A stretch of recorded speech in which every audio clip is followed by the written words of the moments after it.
Hi guys! Magsa-cellophane treatment tayo sa hair ni Ma'am Nikki guys. Dahil yung kanyang hair ay dry na rin.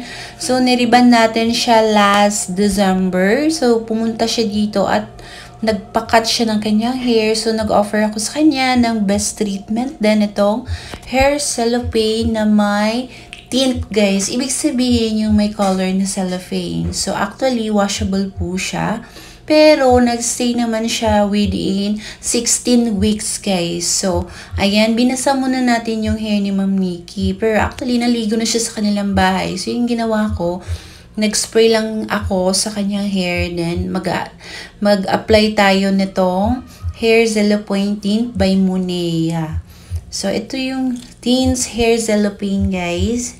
So, yung may mga color kasi ito, guys. Meron medium brown, meron black, meron dark brown, meron din mahogany or chestnut brown.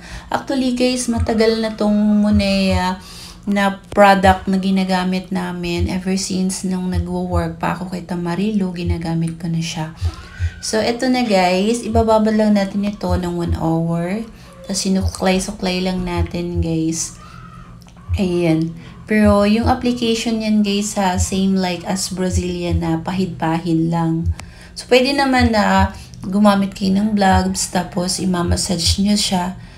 Tapos, isa-saturate mo yung hair cellophane doon sa kanyang hair, guys. Then, after 1 hour, nagbanlaw na po tayo. So, ayan na. Kitang-kita na naging shiny yung kanyang hair. Then, pinatuyo natin ito, guys. Ayan na po yung naging outcome. As you could see, while nag-blower ko, nakikita na natin yung resulta. Sobrang shiny niya na, no? Yan po yung naging outcome ng kanya hair.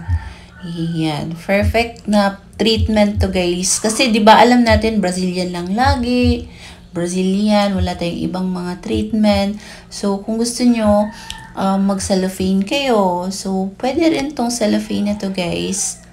So, exclusive siya sa Monea na belong na products. So, ayan na, guys. So, papatuyin lang natin. Unpack. Ito na po yung naging outcome ng kanyang hair, guys. Ayan, nawala na yung mga dry sa dulo. Tapos, yung mga brown hair na dumadalag na yung kanyang hair sa dulo ay nawala na, guys. Yung parang naging brown niya sa dulo. So, as you can see, ayan. Nawala na rin pati yung split ends niya, guys. Diba? Maganda siya, no? Kasi alam natin, Brazilian lang lagi yung alam natin. Try din natin yung ibang treatment. Maganda rin kasi yung cellophane treatment, guys. Hindi lang iba't ibang treatments. So, diba, sa pagre-ribbon, may mga iba't ibang package yung treatment. Merong ribbon with cellophane, ribbon with Brazilian, ribbon with collagen, ribbon with keratin, or ribbon with hair spa and hot oil. So, depende rin kasi yun sa pagiging compatible at syempre, depende sa budget ni client kung ano yung mas better or mas magandang treatment na ma-offer nyo sa client nyo, guys. Okay, guys. Thank you for watching and God bless you all. Bye-bye!